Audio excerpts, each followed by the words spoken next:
welcome to yet another beautiful time on Garden City.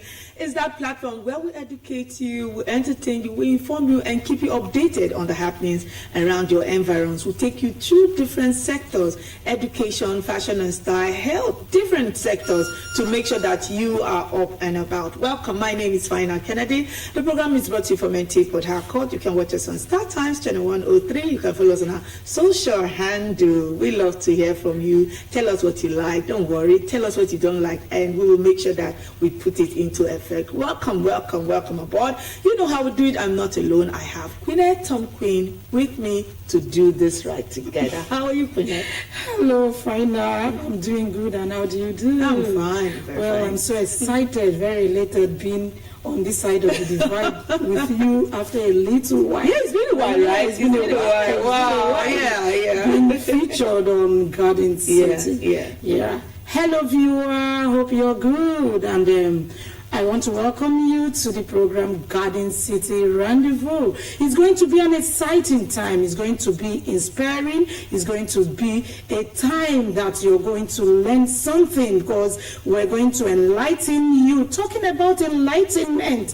Yes, every January 24th, and that is annually, that is set aside to talk about International Day of Education. Yes, it's just about taking a pause and reflect on the power of education. And so today we will do nothing less. We are going to bring to you seasoned personalities. Yes, people that are seasoned in the area of academics, in the area of education, that will do justice on the challenges faced by students, the educational sector, and the way forward. But first, we'll take you through, starting with this music video that will make the day kick off.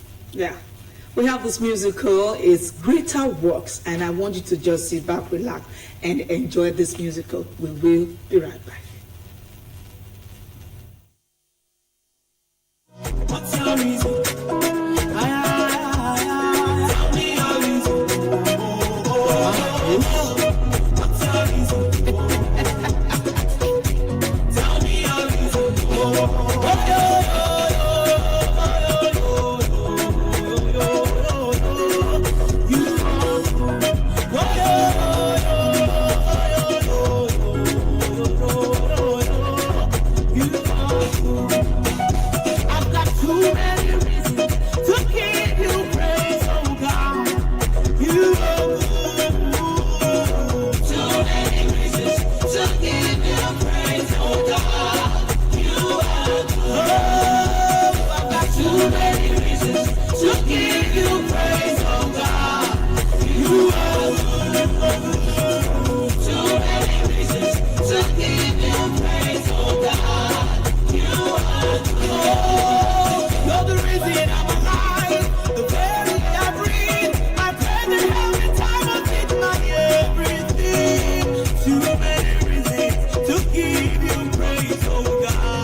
Let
Welcome back. The program is still Garden City Rendezvous. Yeah. And like we did say, you must place God first above every other thing.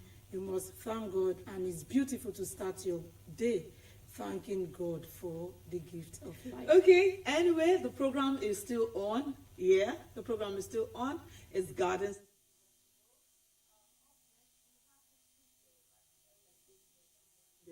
Educational Day, International Educational Day. We have this feature that we have packaged for it. Let's take a look, and when we come back, we're going to dig into the main focus of our discussion today. Stick around, we'll be right back.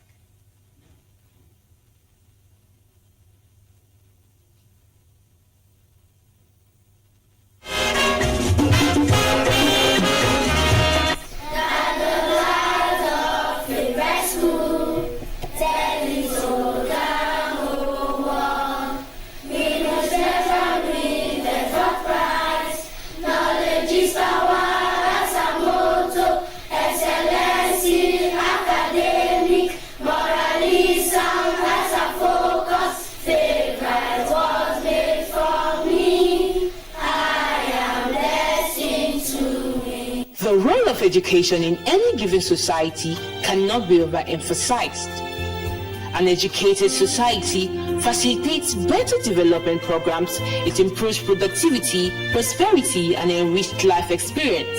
Education does not only contribute towards the growth of the people, but also the development of the society. No wonder education is said to be the bedrock of development. This is such a very important thing.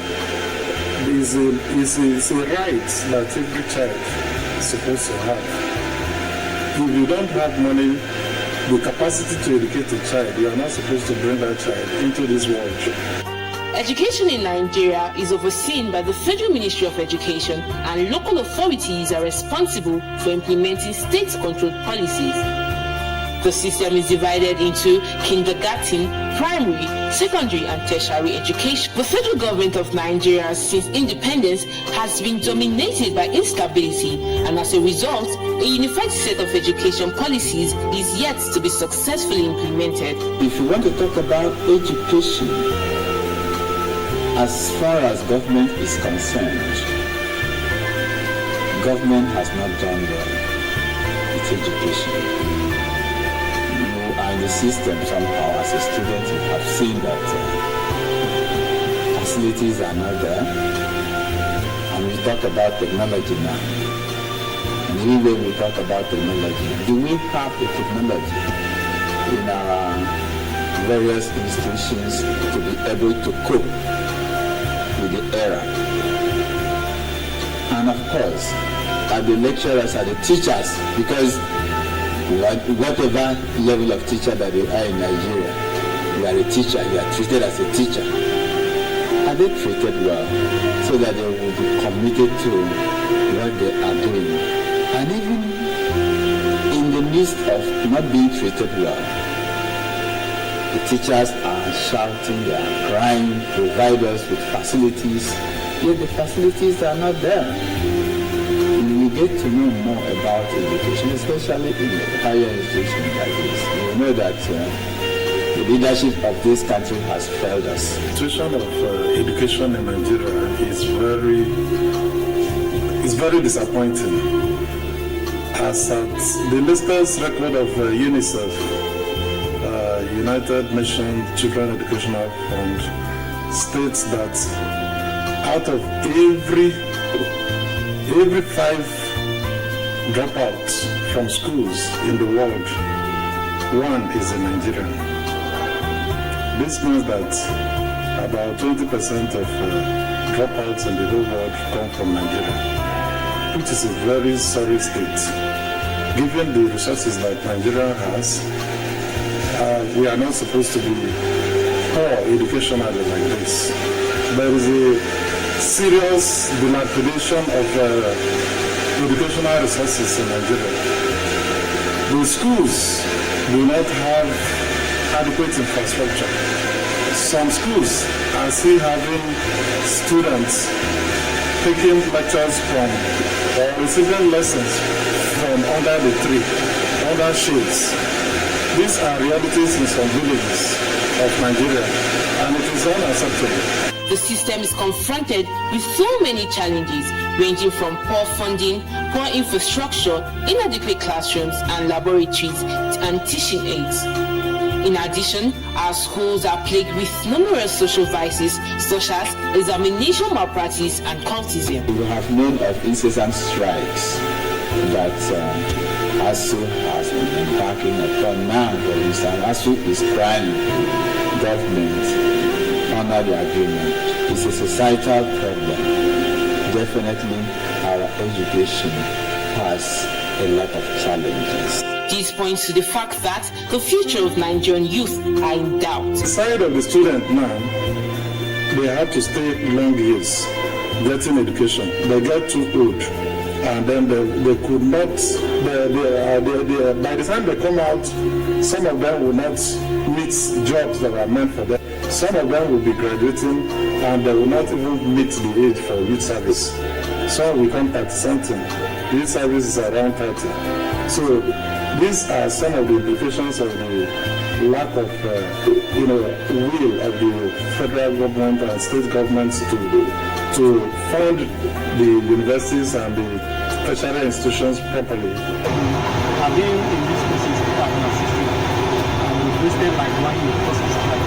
So I don't think the educational system is actually doing well. How they are saying the retirement age is 60 or 65. Now a student who was supposed to graduate at the age of 22 will end up graduating at the age of 25 because of the strike and other things. So all those things affect students. Your plans for the future have been delayed, everything will be. In a bid to foster this from happening, what then can be done? Look at what is happening,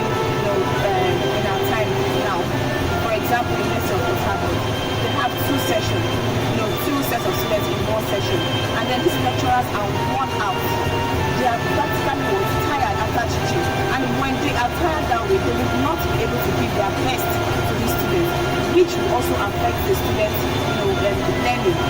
And also, looking at the frequent strike, that is one setback in education in Nigeria. I advocate that emphasis should be given to funding of universities, funding tertiary education properly, and stopping the proliferation of tertiary institutions for political gains. The government had put things in place to make these young people always thoughtful, to make them always busy. Most of the things that they do that are antisocial, they wouldn't do that. There was a time people would leave secondary school and they will walk before they go to university.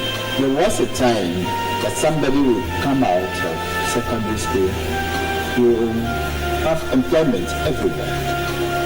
And if somebody has come out of secondary school, when you have employment, then you will be less busy to think of evil things. And then you will see people competing. And then, before you go to university, you must have been a little mature. I've also seen in university that a student will come in here and mess around. He doesn't attend classes.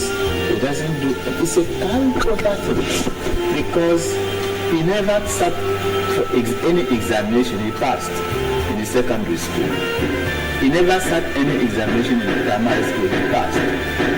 His paper is brighter than the one who did something. I have always told people that my school certificate examination was not as bright as the one, the school certificate result was not as bright as the one that I see these days.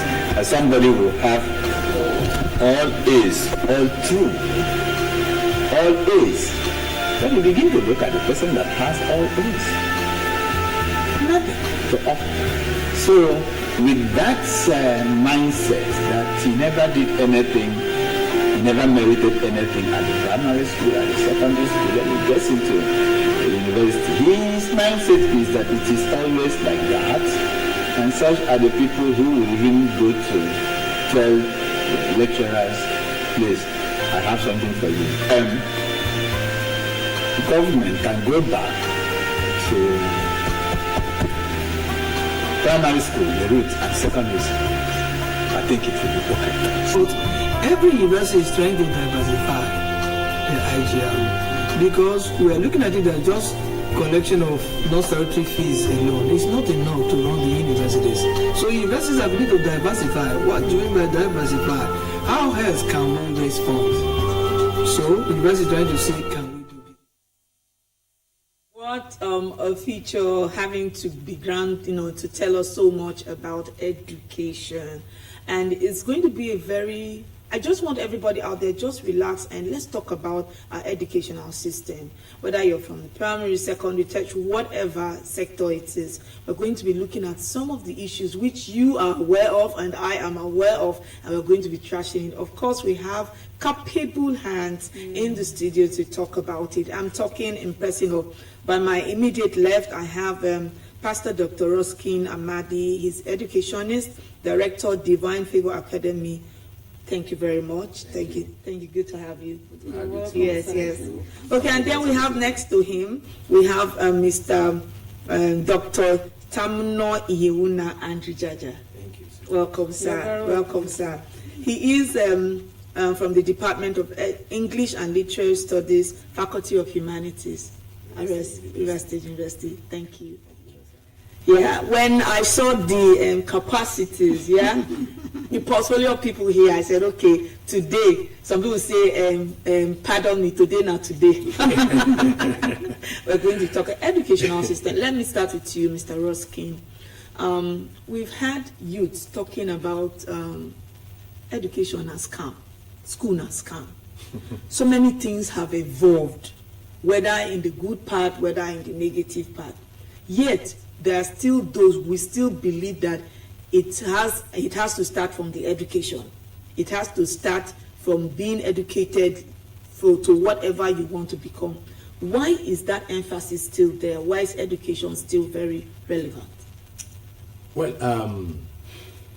I want to start this way with the aphorism my mother told me.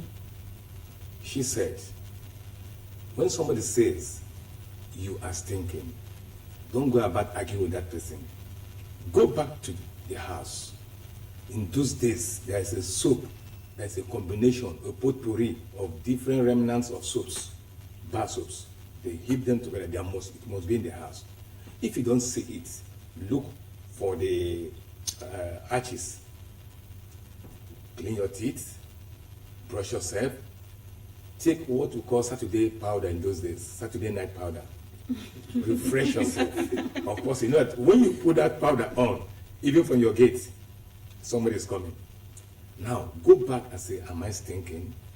So when the youth of today say education is a scam, it is a question that we should not give answer to. We should rather go back to the drawing board and see, is there something that makes them say that? They will have to correct it. But I have had cause to tell those who have told me, in hundreds have been telling me, I said, no, education can never be a scam. It is a bedrock upon which you stand. And I use myself as an example.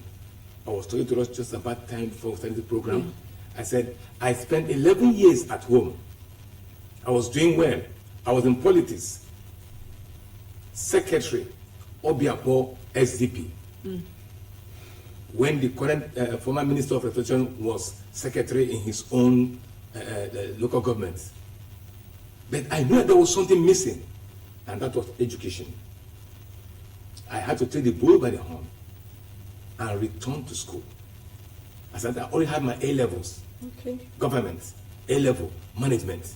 I said, no, there's something still missing. Even if I have the whole money in this world, and I am not educated to that level, I will have a question mark that I will take to my grave, which I don't want to.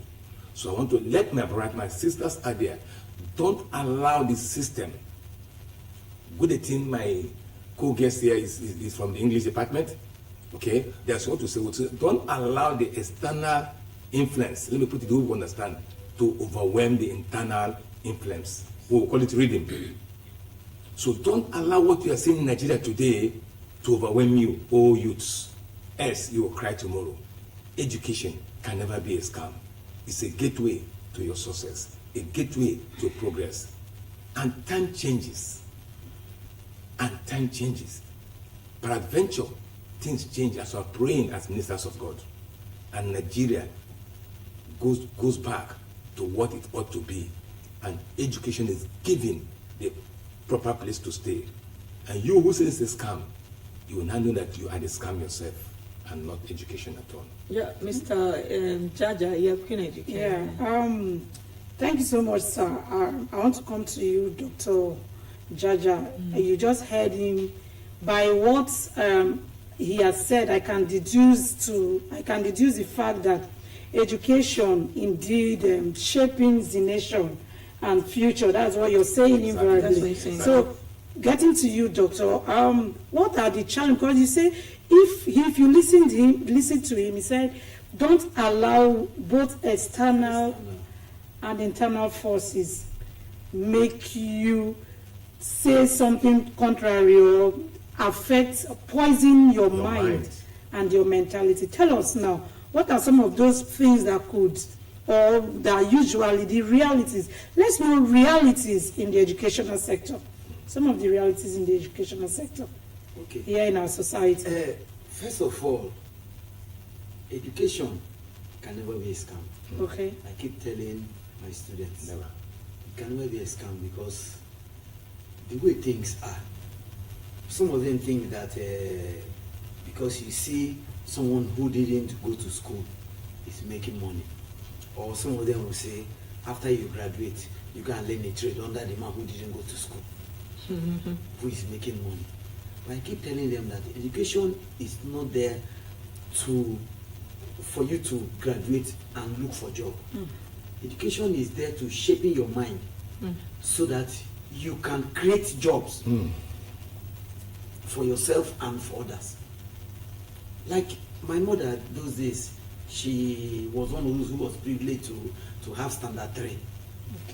And she kept saying, if only my father had sent me to school, because they say women should not go to school. Wow.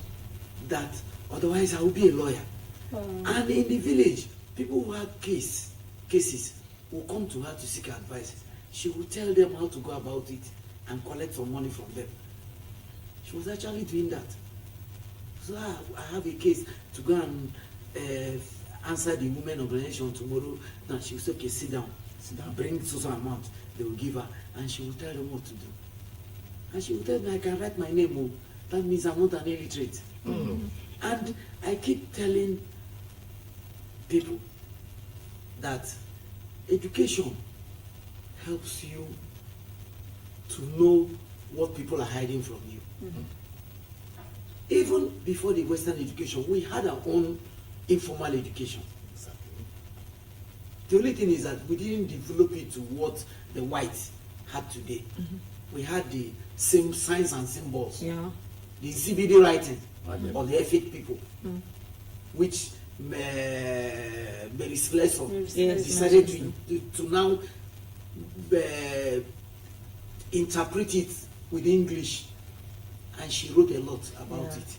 So education actually helps the younger generation to know what to do tomorrow. It helps you to also know how to handle your culture, your tradition. If you check our fathers who didn't go to school at all, the way they handled the issue of tradition and the way we handle it these days, it's quite different. And some young people see education as scam because you just go to school, lecturers will bully you and all that. But I used to tell them, it is part of the process. It's part of the process. Part of the process. Going to school, wake up early in the morning, it makes you. I've never heard it that way. No, it's part of the process. All the harassment you go through, even bullying through, they make you stronger by your fellow students and all that. It's part of the process. You learn. No knowledge is lost. Something you learn today can be a good benefit for you tomorrow. When I finish, after my secondary school, I stayed 18 years at home. And 18 years because I didn't have who would send me to school. Nobody. I eventually joined the Navy, Nigerian Okay. Navy. Stayed there for 12 years. But I saw the impact of education in the Navy, because if you don't have a first degree, this is your cadre. If you are educated, or if you are, that's that's what we call someone being educated. You have your first degree, you're an educated person. If you're educated, this is your cadre. The relevance was still there. The relevance was there. And, it did. And I wasn't happy with myself. I wasn't really happy with myself, because I know where I'm coming from, and I cannot remain in this low cadre. And one day I stood up, learned something in the Navy, which is diving. And came back to Port Harcourt, discovered that diving was giving people money. That was how I resigned from the Navy after 12 years. Okay, Doc, let's go forward. You have been able to be grounded in all of these sectors, right? You still came back to education because of the relevance. Yes. Like my colleague said, the realities. Back in the days, there was this glorification of our educational system. Even if the resources was not really there, you come out and you know that you are grounded. But the reality, like she said, so many things have changed. Let us look at those realities. If you have to evaluate education now, what will it be? Okay, you look at the economy first. The economy is one of the big challenges to education. Funding of the educational sector. If you walk into, let's say, a private university, a standard private university, let's say Babcock University or Redeemers University or Convener University, it is well equipped. Very equipped. You go to the French department, they have French lab. You go to the English department, they have the language lab. It is funded. Lecturers are being paid well. Now, come back to our own educational system. You check the federal university. I'm not even talking about the primary schools. Check the We'll federal talk about all of university. that. Yeah. How much does a lecturer, a professor, go home with in the federal university? 350,000 naira. Professor. For you to become a professor, you must have published and published and published. The least journal, local journal, is 50,000 naira. Then there is a stage you get to, you start to have international journal. Now, how do you think that man will be happy to do the job well? Then you look at, go to their offices. It's not well equipped. Then come to the classrooms. At a time you see students standing. Everywhere is hot. The lecturer is sweating. The students are sweating. How will that student learn well? Except those who are serious. That's it.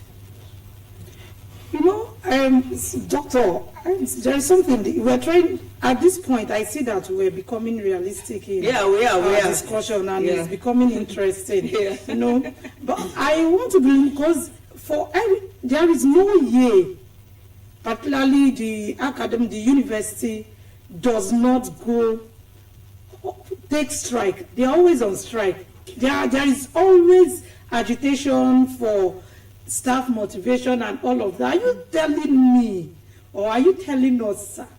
Because it's really pathetic if you tell me that the salary of a professor ranges between what you have mentioned. Is indeed pathetic, isn't it? It is. Seriously, it's an issue. It is. Honestly. It's a challenge. Please, Ruskin is smiling. Let's share. Please let me answer that. So I can help you out. The It's issue really of unfortunate. the strike. That's why people now move to state universities. Yeah. During our former government, Chai. he stopped Oh. everything about strike from state university. If they also find any of the tertiary institution in River State, he pays the fine. That's why they don't go on strike. Okay. And try to motivate Them. them. Whatever federal say they will pay, he raises his own. Now, you see the issue of funding in the university. I want you to just take a walk into Uniport, which is the nearest federal university here, and look at the environment. Look at the classrooms and all that. Whenever there is no light, the lecturers are in darkness. Time, if you don't have any class to teach, you should be writing, you should be researching. And those motivations are not there. Then, coming back to the strike that they just called off, what they are asking for is a PAMSEC retires with full benefit. Now let's go to the military. Once you hit 2-star general, a major general, rear admiral and all that, you go home with full benefit, full salary, your escort, at least one escort and a driver. Then you come back to a professor who retires and they pay him half of his salary instead of full benefit. Then a PAMSEC retire with full benefit. That's one of the reasons for those strike. That if a man had put in 30 years, 40 years in the system, he should go home with full benefit. Yeah. Okay, let's come back. I want us to do a balance because we're saying the government, this is all pointing to the government. Yes. Let's come back to the teachers, let's come back to the lecturers, their own issues. Where a student finishes a particular department, and let's use the one that we all know, the engineering, and maybe they are not grounded. you tell them to go and take up an equipment and they cannot handle it because they were not really grounded in the school system. And to a large extent, like she said, if we have to be real to ourselves, we know that even while we have some lecturers that are up and about, we still have those that are not grounded. So they take that attribute and they take it to the school system, and the students suffer for it. Yes, we know the system is affected. Like, in fact, if we have to go on and on, it's almost like with the factors you're going to mention, but this is where we are. This is what it is. What do we do? Do we still keep blaming the government? Because there are still issues. Let's come back to you, Ruskin. For us, the teachers, for us, the lecturers, those are those issues that are coming from us. The problem is a holistic thing. Okay. The government has its own fair share of it. The teachers have their own. The parents have their own. The society has its own. The students also have their own. Now, when he was talking, I remember one of my lecturers. I will go to him later and talk about him. But let me just say this. It's all about the will. Late legendary music star, Robert Nesta Marley, a.k.a. Bob Marley. Yeah. He has one powerful song. He said, Zion train is coming our way. But for you to enter that Zion train, there must be a will. When there's a will, there must be a way. So what am I talking about? Our government is yet to have the will. We have the resources, human capacity, material capacity, international capacity. Nigeria is a great nation. That I can always serve any day at all. But there's no will to do it. And that's where we have a problem. Otherwise, all these little problems, because Nigeria can overcome them in less than 1 year if there is a roadmap. Okay, we'll come back and talk about the solutions. I actually wanted us, you see how we talked about the issues from the government, we're able to pinpoint it. I wanted us to also look at the realities, like she said. I think that's the foundation of our discussion. Realities from our own angle is wanting to point, like they say, when you point, it also points to you too. So you should be able to, solution will always start from identifying where your own problem, and then the problem of others, and then we begin to look for holistic solutions. So we'll come back to continue this discussion. We're still on is Garden City. We have this feature on celebration of the life of Nima Ofor. Let's take a look. We'll be right back.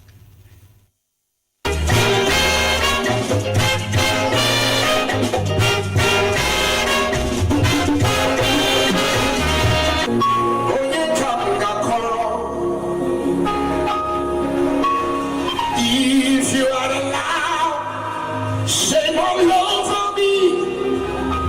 Oh yeah,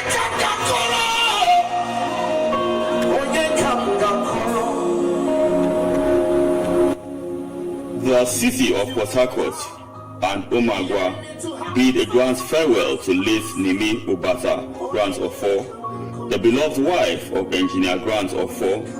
The funeral ceremony was a testimony to her life and legacy, drawing dignitaries and well-wishers from far and wide.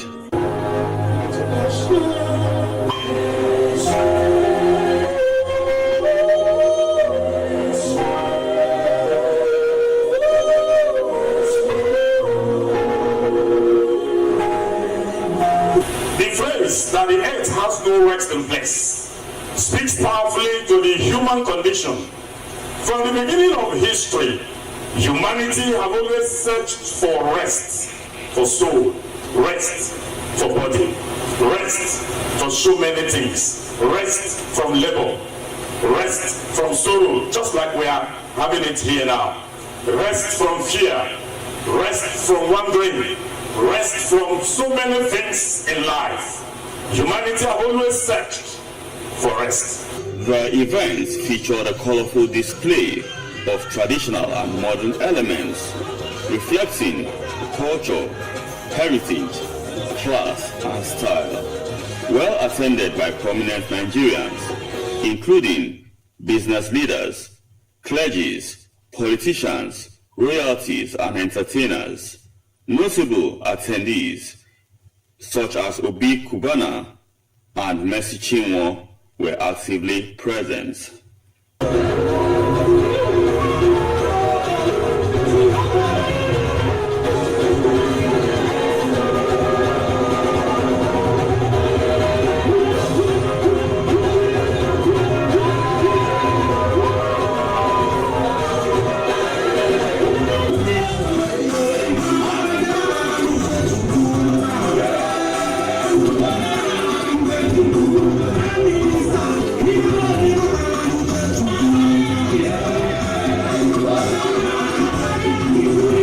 The turnout was a reflection of the grant of 4 families' influence and reputation in the society.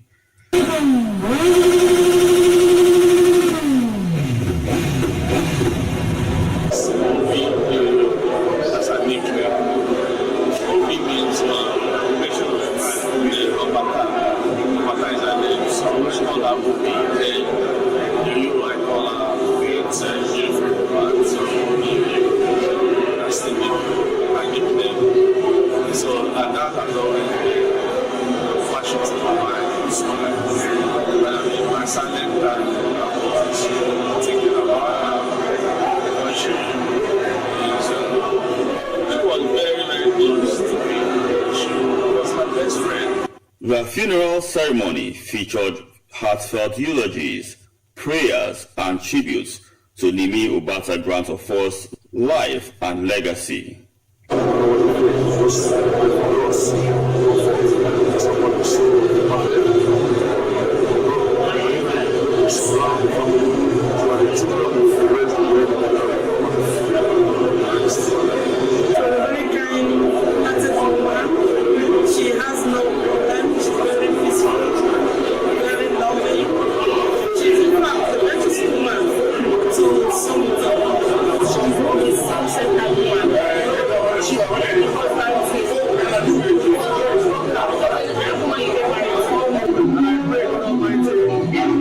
Take care of children, strengthen the man, be a father, and a mother in the I pray that God gives him the strength to carry on. Let God console him, protect him, so he can take care of his little children. And as a Christian, we only have to thank God in every situation, as the Bible has taught also. I've always told him to take solace in God, as it is his wish for this to happen. She will be remembered for her warmth, philanthropy, and commitment to family and society at large.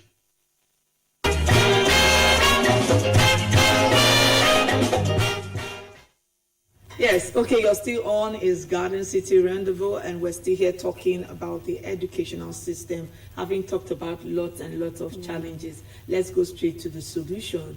You talked about the welfare, lecturers, teachers, welfare, giving equipment and all that. Just holistically speaking, involving, like you said, is a problem that is emitting from every other person. Yeah, let's look at the solution, Roskin. Solutions are very clear. The government should have a will to change the system. The society should understand that education is not the end to the means. Okay? It is something that has to develop us.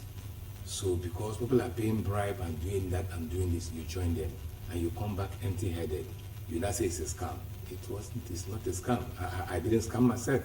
Today I'm a writer, I'm a publisher, I'm a journalist, all put in one, many titles, just because Uniport was there for me and I was there for Uniport. Okay, let's go to Doc. Yes, the government they have so much to do. They need to fund the educational sector and revamp it.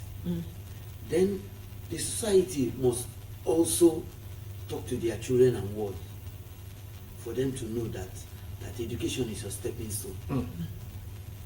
Because if you're educated, you will know your left and your right. Yeah. Okay. And you will know what to do at a particular time. But without education, of course, you don't even know where you're going to. So our children should be able to know that education is good and it is something everyone must get. Thank you, Kenneth. Okay. In as much as you're kind of rounding off, there is something I had wanted to ask, and I think it's still in place here now. How do you address a situation while we're looking for a solution to these challenges in the educational sector? A situation where a child finishes secondary school, has an A1 in maths and English, but he gets to the university and is not able to solve a very simple question. Okay, I'll tell you what. I'm sorry, we'll take a quick feature. We have this feature that is coming up. We'll take this feature on Navy. When we come back, we talk more. It's still Garden City. Let's take this feature. We'll be right back.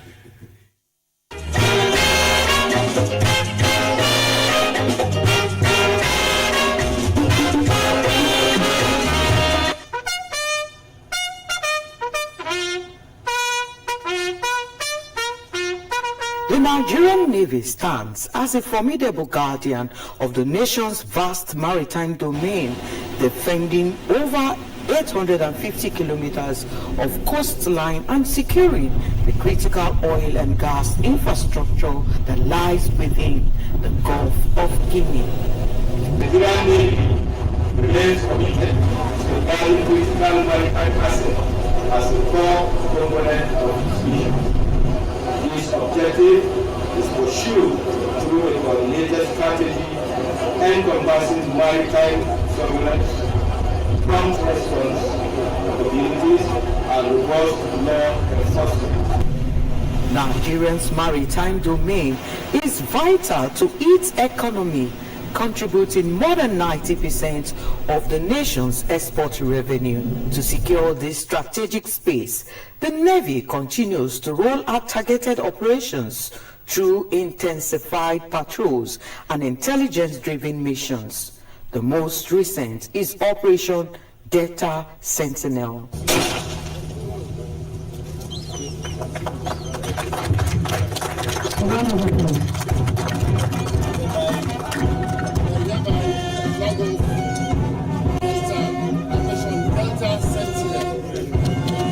I want to first and foremost acknowledge and appreciate the Chief of Naval Staff for finding me worthy to take this responsibility, and I equally want to assure him that I will not in any way disappoint him. I mean, Sentinel is basically Delta Guard. So we're going to be more present, and then we'll equally use technology, unmanned aerial vehicles, drones for short. But these are long-range drones. We'll equally use maritime domain awareness assets. Then we'll equally deploy additional platforms. I mean, these 10 Manta boats, which would be deployed to go offshore. Because if we're going to increase number of the quantity of product that is produced, crude oil that is produced, it is from these marginal fields and then the OMLs. So the Navy is going to support them to ensure that they're able to maximize production. These operations have successfully disrupted piracy networks and tackled crimes, including illegal oil bunkering, human trafficking, and maritime smuggling. The mandate was to, as much as possible, stop these criminal activities, because it was disturbing and disrupting our national economy and, of course, national security. Because like my brief showed that over 3.7 million liters of crude oil was denied crude oil thefts. Over 1.1 million liters of PMS was also denied these crude oil thefts. And the total figure was about 3.65 billion naira. Then this does not include the boats, the equipments that they use for this. And see, that's why we recorded the lowest ever volume of crude oil stolen in the country. That was from the NUPRC. So that shows the success of Open Delta Sanity too. And now, going forward, what have we discovered in our review? They need to work smarter. They need to involve use of technology better. we need to synergize better with other agencies. That's why it's okay. Let's move on to Data Sentinel to ensure that we improve all the successes of Data 72. Beyond security, these efforts have safeguarded national revenue by protecting oil exports and ensuring uninterrupted port operations. Look at the crude oil production now today. It's going up. If we don't stop crude oil theft, we will not achieve the potentials of $2.5 million per day. So the Navy is at the center of the fight against crude oil theft and other illegalities. But we are taking the responsibility as our mandate to ensure that we stop these illegalities. One, to improve our income. Two, it will improve the reputation of Nigeria, which is very important that we continue to fight on this. But we know that it's not only the Nigerian community.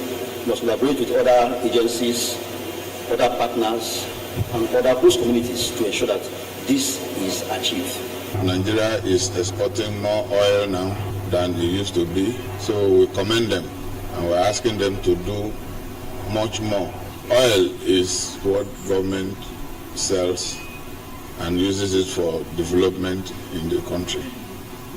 So we should support the Navy to continue with their good work of securing the oil installations. The sea will be vast and the challenges relentless, yet through courage, strategy, and unwavering resolve, the Nigerian Navy continues to defend our waters, protect our people, and secure our future.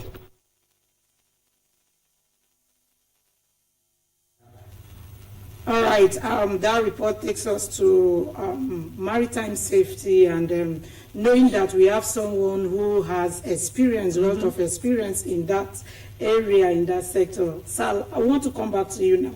Doctor, let's just hear from you, your take on the challenges, and let's look at solution to the problem of maritime safety. Just briefly. The solution, I keep saying, is funding. Okay. You're still on funding. Yeah. The military men are underpaid. When you have the lowest rank going on with 50,000 naira every month, what can he do with it? He might be a married man. If you don't motivate your workers, that the morale to work won't be there. Okay. The morale to fight, when you know that even if anything happens to you, your family will be cared for. Not when you see a military man who dies in service, in active service, and his family. My cousin who died 2019, they just paid his wife last year. So what would they be eating throughout those years? Thank you. Okay, sir. All right. Now this time, you're going to talk as an activist in this area. So tell us.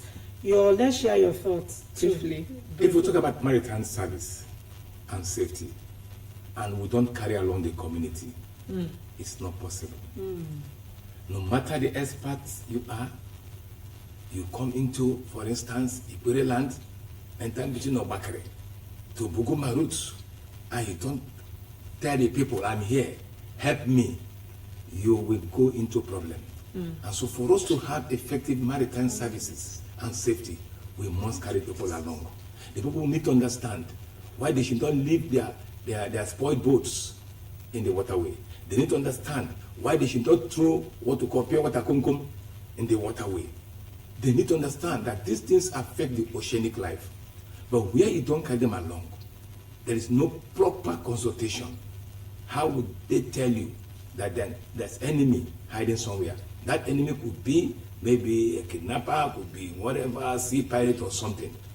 They know the Nkoro ways, so to say, in the water system, and they will be the one to guide us. Just as we need local hunters up north, so also we need the local people here. But what we experience in Nigeria is that they feel they can come and do it. The people say, "Make an account do and see." How can they do it? Thank you. They need to carry us along. Okay, thank you very much, everyone. This is where we call it a wrap on Garden City. Queenette, we've talked a lot. We've learned a lot. The educational system. Yes, we have really touched so much, and having wonderful, very seasoned, very persons with wealth of knowledge in these areas of discourse. I think everyone out there has learned some. Thank you very much. Thank you, Mr. So Ross. thank you, Doc. Thank you. Thank you, Doctor. Yeah. Okay, that's what we'll call it. Join us same time next week for another beautiful time on Garden City. My name is Fina Kennedy. I am Queenette Tom Queen. Enjoy the rest of the day. Bye-bye. Bye.